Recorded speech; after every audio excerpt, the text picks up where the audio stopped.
Yes mega Bible quiz 2026 episode 106ലേക്ക് എല്ലാ പ്രിയപ്പെട്ട പ്രേക്ഷകർക്കും സ്വാഗതം. ബൈബിൾ പോർഷൻ പറയാം.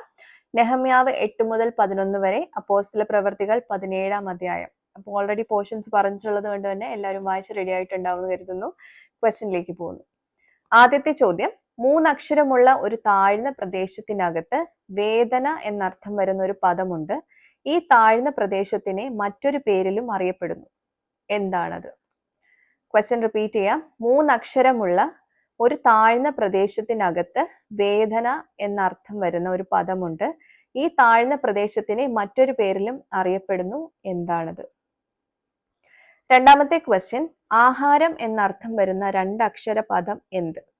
ആഹാരം എന്നർത്ഥം വരുന്ന 2 അക്ഷര പദം എന്ത്? മൂന്നാമത്തെ ക്വസ്റ്റ്യൻ, ഇന്ന് മിക്കവാറും എല്ലാ ദേവാലയങ്ങളിലും കാണുന്ന ഒരു ഉപകരണം പാഠഭാഗത്തുണ്ട്. ഈ ഉപകരണത്തിന്റെ പേര് ബൈബിളിൽ ഒരു പ്രാവശ്യം മാത്രമേ കാണുന്നുള്ളൂ. എന്താണത്? ഈ ഉപകരണം നിർമ്മിച്ചത് എന്തിനു വേണ്ടി? ക്വസ്റ്റ്യൻ റിപ്പീറ്റ് ചെയ്യാം. ഇന്ന് മിക്കവാറും എല്ലാ ദേവാലയങ്ങളിലും കാണുന്ന ഒരു ഉപകരണം പാഠഭാഗത്തുണ്ട്. ഈ ഉപകരണത്തിന്റെ പേര് ബൈബിളിൽ ഒരു പ്രാവശ്യം മാത്രമേ കാണുന്നുള്ളൂ. എന്താണത്? ഈ ഉപകരണം നിർമ്മിച്ചത് എന്തിനു വേണ്ടി? നാലാമത്തെ ക്വസ്റ്റ്യൻ, 3 മണിക്കൂർ അല്ലെങ്കിൽ 7:30 നാഴിക എന്ന സമയത്തിന് പാഠഭാഗത്ത് പറഞ്ഞിരിക്കുന്നത് എന്ത്? ക്വസ്റ്റ്യൻ റിപ്പീറ്റ് ചെയ്യാം.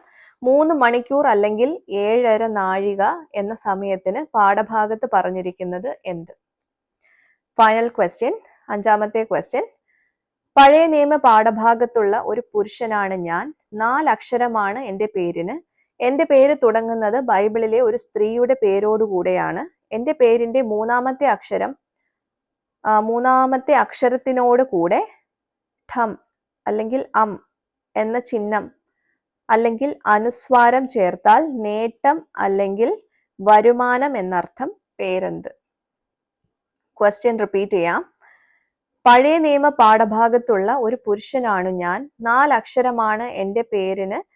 എൻ്റെ പേര് തുടങ്ങുന്നത് ബൈബിളിലെ ഒരു സ്ത്രീയുടെ പേരോടുകൂടെയാണ്. എൻ്റെ പേരിന്റെ മൂന്നാമത്തെ അക്ഷരത്തിനോടുകൂടെ അം എന്ന ചിഹ്നം അല്ലെങ്കിൽ അനുസ്വാരം ചേർത്താൽ നേട്ടം അല്ലെങ്കിൽ വരുമാനം എന്നർത്ഥം.